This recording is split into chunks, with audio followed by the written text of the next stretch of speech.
प्रिय दर्शकों, नमस्कार। मैं ज्योतिषाचार्य पंडित शुभम द्विवेदी आपका इस यूट्यूब चैनल में स्वागत करता हूँ। दर्शकों, आज का विषय है मेष लग्न में चंद्रमा का द्वादश भावों में फल। मेष लग्न में चंद्रमा किसी भी जातक कुंडली में स्थित होकर के क्या फल है। तो आइए बात करते हैं कि चंद्रमा, जैसा कि मैंने आपको अपने पिछले वीडियो में बताया था कि मेष लग्न में सूर्य का द्वादश भावों में क्या फल होता है, और मेष लग्न की विशेषता भी मैंने आपको बताई थी कि मेष लग्न के जातक किस प्रकार के होते हैं। तो चंद्रमा क्या फल देंगे, तो सबसे पहली चीज ये जान ले कि मेष लग्न में चंद्रमा किस भाव के स्वामी। जैसा कि मैंने आपको बताया भी था कि ग्रह वही फल देता है जिस भाव का वो स्वामी होता है। हालांकि किसी भी भाव में बैठेगा उस भाव के प्रभाव को बढ़ाएगा, लेकिन फल वही देगा जो कुंडली में उस भाव का स्वामी होगा। मेष लग्न की बात करें तो चंद्रमा होते हैं शुभ भाव के स्वामी, चतुर्थेश होते हैं, चतुर्थ भाव के स्वामी होते हैं, और चंद्रमा उस भाव के कारक ग्रह भी बन जाते हैं। तो यहाँ पर चंद्रमा की स्थिति को देखना अत्यंत आवश्यक है किसी भी व्यक्ति के सुख के लिए। जैसे चंद्रमा की हम बात कर रहे हैं तो चंद्रमा मनुष्य जातक है, चंद्रमा मन के कारक होते हैं। चंद्रमा की स्थिति कुंडली में व्यक्ति के मानसिक नियंत्रण यानी मानसिक स्थिति को भी बताएगी वह व्यक्ति मेंटली हैप्पीनेस उसका कैसा है। तो चतुर्थ भाव के स्वामी चंद्रमा की बात करेंगे कि मेष लग्न के द्वादश भावों में क्या फल होगा। तो आइए बात करते हैं प्रथम भाव से। प्रथम भाव यानी लग्न में चंद्रमा विराजमान हो जाए, मेष लग्न हो। मेष लग्न की पहचान आपको मैं बता दें कि मेष लग्न 1 नंबर से स्टार्ट होगी, जैसा कि मैंने आपको दिखाया है। तो चंद्रमा यदि लग्न में विराजमान हो, प्रथम भाव में विराजमान होंगे, तो यहाँ पर चंद्रमा की स्थिति हम बहुत अच्छी कह सकते हैं। क्यों? क्योंकि मेष राशि चंद्रमा की मित्र राशि है, यानी मंगल चंद्रमा की मित्रता है। तो लग्न में चंद्रमा यानी सुखेश प्रथम भाव में जाकर के लग्न में विराजमान हो जाए तो व्यक्ति का शारीरिक सुख अति श्रेष्ठ होता है, यानी व्यक्ति भूमि भवन वाहन सुखों से युक्त होगा।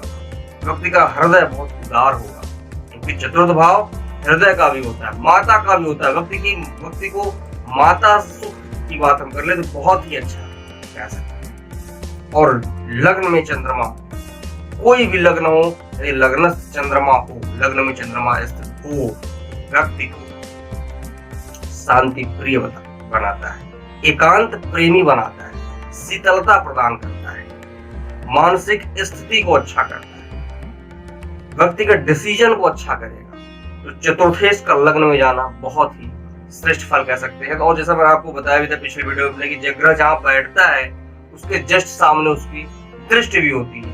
तो चंद्रमा की संपूर्ण सप्तम दृष्टि चंद्रमा देखते हैं। तो चंद्रमा लग्न में विराजमान होकर के चंद्रमा की दृष्टि पड़ेगी सप्तम भाव पर। तो सप्तम भाव पर चंद्रमा की दृष्टि पड़ेगी तो आपका दाम्पत्य सुख को वो श्रेष्ठ करेंगे, अच्छा करेंगे। भले ही शुक्र के साथ उनका मैत्री संबंध क्यों ना हो, नहीं हो, लेकिन वहां पर आपको श्रेष्ठ फल देंगे क्योंकि चंद्रमा की दृष्टि अच्छी हो जाती है। थोड़ा सा एक चीज और विचार करने की आवश्यकता है कि चंद्रमा क्षीण नहीं होने चाहिए, चंद्रमा शुभ ग्रह होने चाहिए, क्योंकि चंद्रमा का 2 रूप होता है, शुभ ग्रह होते भी और चंद्रमा पाप ग्रह भी बन जाते हैं।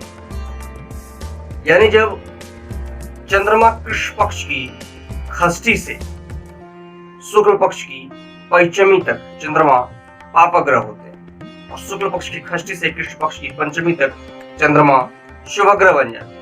तो इस बात का भी ध्यान रखना अत्यंत आवश्यक है कि चंद्रमा शुभ ग्रह में है कि पाप ग्रह में। इसका विचार करने के बाद ही हम चंद्रमा के स्थित होने की या चंद्रमा के दृष्टि की हम बात करेंगे। चंद्रमा जब पाप ग्रह बन जाएंगे, सप्तम भाव पे दृष्टि डालेंगे, तो कहीं न कहीं से आपके दाम्पत्य जीवन में समस्या आ सकती है। लेकिन यदि चंद्रमा शुभ ग्रह है तो उनकी दृष्टि पड़ रही है। शुभ ग्रह का मतलब क्या है? चंद्रमा शुक्ल पक्ष की षष्ठी से कृष्ण पक्ष की पंचमी तक हो तो वो चंद्रमा क्या होंगे? शुभ ग्रह होंगे। अब आइए बात करते हैं चंद्रमा द्वितीय भाव में क्या फल है। दूसरे भाव में चंद्रमा स्थित हो, शुभ भाव का स्वामी धन भाव में चला जाए तो व्यक्ति को धन संबंधी जो आवश्यकताएं होती है पूर्ण करवाता है, और वो भाव वाणी का भी होता है। तो ऐसे लोग मधुर भाषी होते हैं, बहुत ही मीठा बोलने वाले होते हैं, अपनी बातों से किसी को भी सम्मोहित करने की क्षमता रखते हैं। और इनके वाणी में कोई तेज नहीं हो। तेज का मतलब जैसे कोई ये होता है कि इनकी वाणी बहुत ही मधुर होती है। जैसे कुछ लोगों की वाणी बहुत क्रूर टाइप की होती है, जो बोलेंगे तो प्यार से भी बोलेंगे तो लगेगा कि लड़ाई कर रहे हैं। ऐसी स्थिति में चंद्रमा की जो स्थिति है, चंद्रमा मधुरभाषी, यानी वो गुस्सा भी करेंगे तो लगेगा बहुत ही प्यार से समझा रहे हैं। तो बहुत मधुरभाषी बनाते हैं व्यक्ति को द्वितीय भाव में। वहां से उनकी स्थिति पड़ती है अष्टम भाव पे। अष्टम भाव पर वह नीच दृष्टि डालेंगे, क्योंकि द्वितीय भाव में चंद्रमा विराजमान होंगे तो अपने उच्च राशि पर हो जाएंगे और उनका श्रेष्ठ फल मिलेगा वहां पर। लेकिन जैसे उनकी दृष्टि अष्टम भाव पर पड़ेगी तो अष्टम भाव नीच राशि होगी, तो आपकी आयु संबंधी समस्या ला सकते हैं। लेकिन इसके साथ यह भी देखना आवश्यक है कि आयु भाव का स्वामी कौन है और आयु भाव पर किन किन ग्रहों की दृष्टि पड़ रही है। तो इससे परेशान होने की आवश्यकता नहीं। चंद्रमा का आपको द्वितीय भाव में श्रेष्ठ लाभ मिलने वाला, धन संबंधी, वाणी संबंधी। आइए बात करते हैं साहस भाव की। साहस भाव में चंद्रमा यदि पापा ग्रह बनकर के बैठेंगे तो आपके साहस पराक्रम में वृद्धि करेंगे, और यदि शुभ ग्रह बनकर के बैठेंगे तो आपके साहस और पराक्रम में कमी लाएगी। उत्तरिक भाव जो होता है वहां पर शुभ ग्रह बहुत अच्छा फल नहीं दे पाते हैं। क्यों? क्योंकि साहस और पराक्रम की बात जहां पर हो तो वहां पे थोड़ा क्रूर बनना पड़ता है। जो पापा ग्रह क्रूर ग्रह है वो अच्छा फल दे पाते हैं वहां पे, जैसे राहु, मंगल, शनि। तो तरीके से चंद्रमा भी यदि पापा ग्रह में है तो वहां पर आपको श्रेष्ठ फल देंगे, यदि शुभ ग्रह में है तो वहां पर अपने फल में कमी करेंगे। लेकिन हाँ, वहां से उनकी दृष्टि पड़ेगी आपके भाग्य भाव पर, भाग्य को जरूर श्रेष्ठ बनाएंगे, आपको परम भाग्यशाली भी आपको बना सकते हैं। चतुर्थ भाव में चंद्रमा बैठ जाए, चतुर्थ भाव में मेष लग्न, चतुर्थेश चतुर्थ भाव में ही विराजमान हो जाए, तो यहाँ पर देखिए चंद्रमा आपको अच्छा फल तो देंगे, लेकिन चंद्रमा के ऊपर कारकत्व दोष भी लग जाएगा। क्योंकि जिस भाव का कारक भाव का स्वामी कारक भाव में ही विराजमान हो तो कारकत्व दोष लगता है, लेकिन वहां पर आपको चंद्रमा का श्रेष्ठ लाभ मिलेगा, क्योंकि केंद्र में चंद्रमा विराजमान होंगे।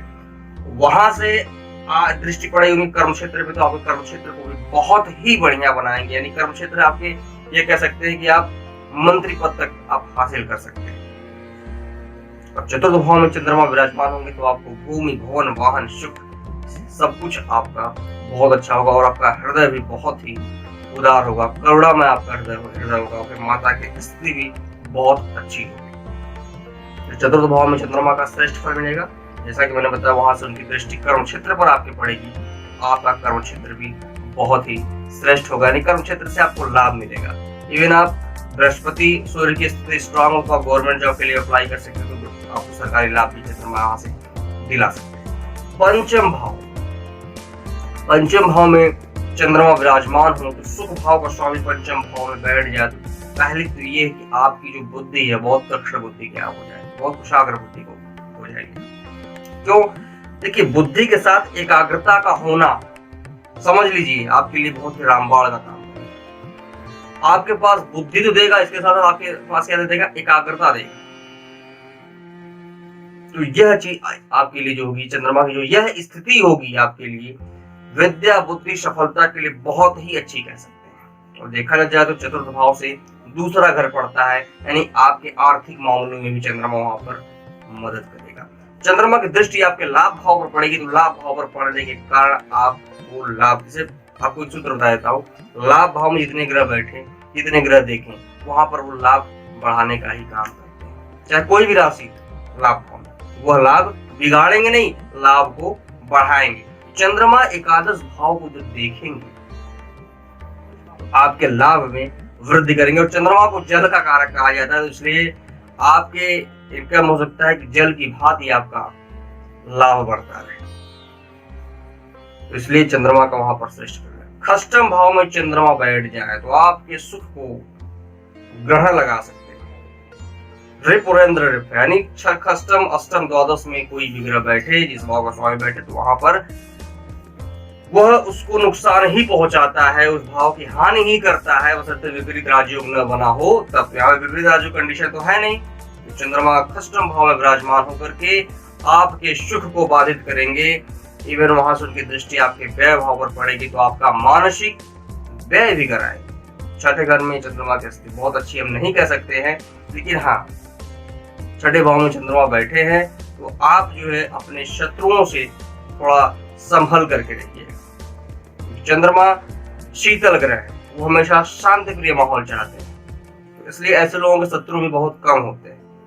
हालांकि अष्टम भाव में चंद्रमा स्थित होकर के व्यय भाव को देखेंगे, आपका मानसिक व्यय तो कराएंगे, इसलिए आप चंद्रमा का विशेष उपाय कराएगा ऐसे इस दिन चंद्रमा आपके। तो सप्तम भाव में चंद्रमा का भी आपको अच्छा लाभ मिलेगा, क्योंकि चतुर्थेश केंद्र में सप्तम भाव में विराजमान हो जाए। भले वहां पर शुक्र की राशि क्यों ना हो, लेकिन चंद्रमा वहां पर आपको आपके दाम्पत्य सुख को अच्छा करेंगे, आपके व्यापार को अच्छा करेंगे। लेकिन चंद्रमा शुभ ग्रह होनी चाहिए, चंद्रमा पाप ग्रह नहीं होनी चाहिए। पाप ग्रह भी होंगे तो केंद्र में पाप ग्रहों का भी अच्छा लाभ मिलता है, तो पाप ग्रह, लेकिन हाँ पाप ग्रह होंगे तो उनकी दृष्टि जो होगी वो क्या होगी, खराब हो जाएगी। शुभ ग्रह होंगे तो जहां बैठेंगे वहां भी अच्छा करेंगे, जहां पर देखेंगे वहां भी अच्छा करेंगे। तो चंद्रमा सप्तम भाव में बैठ करके आपके दाम्पत्य सुख को अच्छा करेंगे, यानी उसमें आपका जो है पारिवारिक जीवन सुखमय बनाएंगे। और वहां से दृष्टि उनकी आपकी लग्न में पड़ेगी, आपके व्यक्तित्व भाव में पड़ेगी, तो आपके व्यक्तित्व में भी शीतलता, शांति, एकाग्रता, इन सभी चीजों को देंगे। अष्टम भाव में चंद्रमा नीच राशि के हो जाएंगे, आपके लिए बहुत ही ये अच्छा नहीं कह सकते हैं, क्योंकि चतुर्थ सुख भाव के स्वामी का अष्टम भाव में अगर बैठ जाना तो कहीं न कहीं से आप अपने सुख मतलब बहुत संघर्षपूर्ण जीवन ऐसे लोग व्यतीत करते हैं। चंद्रमा अष्टम भाव में नीच राशि पर विराजमान हो जाए, किसी और शुभ ग्रह की दृष्टि न पड़ रही हो, किसी और ग्रह की दृष्टि नहीं पड़ रही हो, तो यहाँ पर स्थित चंद्रमा जातक को अल्पायु भी बना सकते हैं। तो यह देखना अत्यंत आवश्यक है कि चंद्रमा की स्थिति क्या है और कौन से ग्रह उस भाव को देख रहे हैं, अष्टमेश की स्थिति क्या है, इसको भी देखना अत्यंत आवश्यक हो जाता है। तभी हम बता सकते हैं कि वहां उस भाव पर चंद्रमा क्या प्रभाव होगा। हालांकि वहां पर चंद्रमा उस भाव को डिस्टर्ब भी करेंगे आपको, यानी आपका सुख सुविधाओं में कमी लाएंगे, आपके जीवन को संघर्षपूर्ण बनाएंगे। वहां पर से चंद्रमा आपके वाणी भाव को देखेंगे तो वहां पर आपको अच्छा रिस्पॉन्स करेंगे, आप मधुरभाषी हो सकते हैं, आपके धन संपत्ति को बढ़ाएंगे, वो धनोपार्जन आपसे करा सकते हैं, आप अपने कुल को, अपने परिवार को सम्मान दिलाने वाले हो सकते हैं। तो ये सारी चीजें चंद्रमा आपको देंगे, लेकिन अष्टम भाव में से चंद्रमा आपको अच्छा फल नहीं देते हैं। वहां पर आपके सिर्फ और सिर्फ अरिष्ट का, आपके संकट का कारण बनेंगे। आइए बात करें नवम भाव में। नवम भाव में चंद्रमा स्थित हो जाए तो आपको परम भाग्यशाली बना देंगे। केंद्र का स्वामी मूल त्रिकोण में आगे विराजमान हो जाए, चतुर्थ भाव का स्वामी नवम भाव में विराजमान हो जाए तो आप परम भाग्यशाली, धर्मवान आप होंगे। मतलब बहुत अच्छी स्थिति होगी चंद्रमा की नवम भाव में आपकी। वहां से आपकी साहस और पराक्रम भाव को देखेंगे तो साहस और पराक्रम तो वृद्धि नहीं करेंगे, लेकिन हम आप वो भाव छोटे भाई बहनों का होगा, तो छोटे भाई बहनों से एक मधुर संबंध बनाएंगे। तो नवम भाव में चंद्रमा की स्थिति बहुत अच्छी होगी, यानी आपके सुख सुविधाओं में आपका भाग्य पूरी तरीके से काम करेगा। कहने का मतलब ये है कि आप जो चाहते हैं उसमें आपका भाग्य आपको सपोर्ट करेगा। तो नवम भाव में चंद्रमा की स्थिति अत्यंत श्रेष्ठ हो गया है। दसम भाव की बात करें, दसम भाव में चंद्रमा स्थित होकर के मकर राशि, शत्रु राशि पर विराजमान होंगे, लेकिन जस्ट सामने उनके पड़ेगा उनका अपना घर, तो वहां से आपको भूमि, भवन, वाहन, सुख, आपके कर्म क्षेत्र दोनों को क्या करेंगे, श्रेष्ठ बनाएंगे। दसम भाव में भी चंद्रमा स्थित होकर भले शत्रु क्षेत्र क्यों न हो, लेकिन चतुर्थेश हैं और चतुर्थेश से सप्तम जाकर के बैठे हुए हैं, यानी केंद्र में ही पड़ेंगे, इसलिए उनका फल आपको श्रेष्ठ मिलेगा। बस यह देखिए, मैं बार बार बोल रहा हूँ, देखना जरूरी है कि चंद्रमा शुभ ग्रह है कि पाप ग्रह है। हालांकि पाप ग्रह जहां पर केंद्र में बैठेंगे भी तो भी वो अच्छा ही फल आपको देंगे, लेकिन बस उनकी दृष्टि क्या होगी, खराब हो जाएगी। जहां पर देखेंगे वहां उस भाव को नुकसान करेंगे। लेकिन अपने घर को देखेंगे, चतुर्थ भाव को सप्तम दृष्टि देखेंगे दसम भाव में बैठ करके, तो वहां पर वो अच्छा फल आपको देंगे। लाभ भाव की बात कर ले, एकादश भाव में चंद्रमा विराजमान होकर के आपको श्रेष्ठ फल देने वाले। एकादश भाव का सूत्र ही ऐसा है कि जितना ग्रह बैठे, जितना ग्रह देखे उस भाव में लाभ की वृद्धि करने वाले होते हैं। तो सुखेश का लाभ भाव में जाने का मतलब आपको अपनी सुख सुविधाओं से परम लाभ मिलने वाला है। आप अपनी सुविधाओं को बढ़ाते जाइए, आपका लाभ होता जाएगा। मेष लग्न में चंद्रमा लाभ भाव में विराजमान हो जाए। हालांकि कुंभ राशि में चंद्रमा अच्छी स्थिति नहीं होगी, लेकिन लाभ भाव में मैंने बताया एक सूत्र आपको नोट कर लीजिएगा। कोई भी राशि रहे, शत्रु हो, मित्र हो, किसी भी प्रकार की राशि हो, लेकिन वहां पर जो भी ग्रह बैठेगा वो आपके लाभ को बढ़ाने का ही काम करेगा।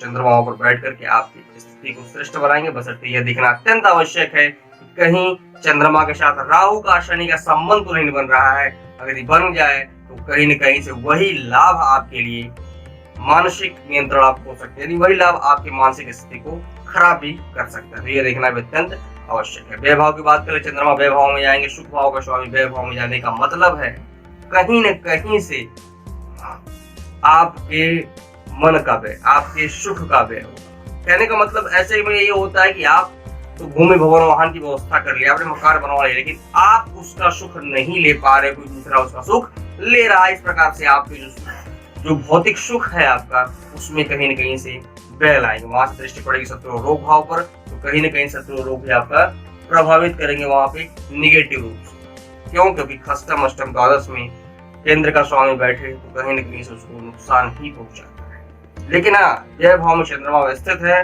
सुखेश व्यय भाव में जाकर विराजमान होने, यदि आप विदेश में अपना सेटलमेंट कर लें तो आपके लिए बहुत ही श्रेष्ठ स्थिति होगी, वहां पर आप सुख प्राप्त कर सकते हैं। लेकिन अपने देश में सुख आप प्राप्त नहीं कर सकते। विदेश यात्रा के भी आपके योग बन सकते हैं यदि शुक्र का राहु के साथ शुक्र का संबंध वहां से हो जाए, राहु भी अच्छी स्थिति में बैठे हो, विदेश में भी आप यात्रा कर सकते हैं, विदेश गमन का भी योग बनाते हैं। दर्शकों, ये थी बात चंद्रमा की। लेकिन आपको मैं एक ही चंद्रमा के बारे में और बता दूं कि ये तो होगा चंद्रमा का मेष लग्न में द्वादश भावों में फल, लेकिन यह फल देते समय आपको एक चीज का ये भी विशेष ध्यान रखना होगा कि चंद्रमा जहां पर भी बैठे हों उन पर किन ग्रहों की दृष्टि पड़ रही है। यदि शत्रु ग्रह की दृष्टि पड़ेगी तो कहीं न कहीं उनके फल में, जो मैंने फल बताया आपको 12 भावों में, उसमें कमी लाएंगे। मित्र ग्रह की दृष्टि पड़ेगी तो कहीं न कहीं से उसमें बहुत ही उस फल में क्या होगा, वृद्धि हो जाएगी, उस फल को बढ़ा देंगे। तो यह भी देखना अत्यंत आवश्यक है। साथ ही साथ मैंने आपको ये और बताया कि चंद्रमा शुभ ग्रह है कि पाप ग्रह है, इसको भी देखना अत्यंत आवश्यक है। तो दर्शकों, आज की जानकारी थी मेष लग्न में चंद्रमा का फल 12 भावों में क्या होता है, इसके बारे में मैंने आपको बताया। उम्मीद करता हूँ कि आपको यह समझ आया होगा कि चंद्रमा का क्या फल होता है। दर्शकों, यदि आप अपनी कुंडली के एनालिसिस करवाना चाहते हैं, यदि आप जानना चाहते हैं कि आपकी कुंडली में यदि आप मेष लग्न के हैं और चंद्रमा की स्थिति को जानना चाहते हैं कि चंद्रमा आपको भूमि भवन वाहन सुख प्रदान करेंगे कि नहीं करेंगे, या फिर आपकी मानसिक स्थिति सही रहेगी कि नहीं रहेगी, यदि जानना चाहते हैं तो हमारे कॉन्टेक्ट नंबर 7007137352 पर संपर्क कर सकते हैं। यदि जानकारी आपको अच्छी लगी है तो हमारे चैनल को सब्सक्राइब करिएगा, लाइक करिएगा, शेयर करिएगा। धन्यवाद।